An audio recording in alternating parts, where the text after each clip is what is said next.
Hello students, இப்போ 10th standard maths exercise 1.3ல sum number 1 எப்படி எழுதுறதுன்னு பார்க்கலாம்.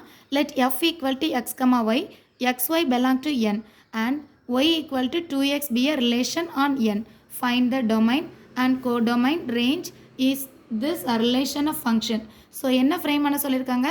Domain find பண்ணணும், codomain find பண்ணணும், range find பண்ணணும், இந்த relation ஒரு function ஆனும் கேட்டிருக்காங்க. ஓகே, அப்போ இந்த f equal to என்ன இருக்குது? x, y, xy natural number அப்படின்னு சொல்லி கொடுத்துருக்காங்க. So x, y belong to natural number. ஆக்சுவலாக நேச்சுரல் நம்பர் அப்படின்னு சொல்லும்போது நம்ம நம்பர் எப்படி ஸ்டார்ட் ஆகும்? 1 2 3 அப் டு இன்ஃபினிட் வரைக்கும் போயிட்டே இருக்கும் இல்லையா? எல்லா நம்பர்ஸும் எழுதிக்கலாம். இன்னொரு வேல்யூ என்ன கொடுத்துருக்காங்க? y ஈக்குவல் டு 2xன்னு கொடுத்துருக்காங்க. y ஈக்குவல் டு எக்ஸ் பிளேஸில் இந்த 1 காப்பி பண்ணும்போது இது 2 into 1, answer 2. y equal to 2 into 2, answer 2. y equal to x placeல 3 copy பண்ணும்போது 2 into 3, 2 3s are 6. y equal to 2 into 4, 2 4s are 8. இப்படி 2 2s are 4. இப்போ இதில் y ஓட வேல்யூ 2 4 6 8னு ஈவன் நம்பர்ஸாக கிடைக்குது. x பிளேஸில் 1 2 3 4னு எல்லா நம்பரும் காப்பி பண்ணிக்கலாம். ஸோ ஃபஸ்ட்டு அவங்க கேட்ட டொமைன் காப்பி பண்ணிக்கலாம். டொமைன் அப்படின்னு சொல்லும்போது you can select any real number இல்லையா, எனி நேச்சுரல் நம்பர்.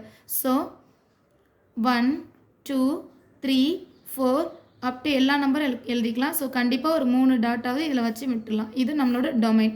அதோட கோடொமைன்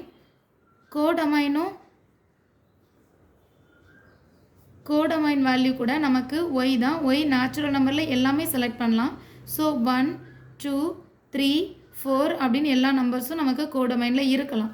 பட் நம்மளோட ரேஞ்ச் நமக்கு என்னவா இருக்குது அப்படின்னு சொன்னால் இங்கே ஃப்ரேம் பண்ண ஆன்சர்ஸ், அதாவது ஆல் ஈவன் நம்பர் 2 4 6 8 10 இப்படி நம்ம எல்லா ஈவன் நம்பர்ஸுமே காப்பி பண்ணிக்கலாம். இதெல்லாம் range.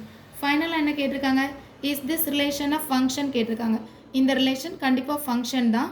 So yes, this relation is a function. ஏன்னா எல்லாத்துக்குமே ஒரு பேர் இருக்கு இல்லையா? 1 2 2 4 3 6 4 8 அப்படின்னு ஆர்டர் பேரில் எல்லாத்துக்குமே ஒரு பேர் இருக்கும். So it is a function.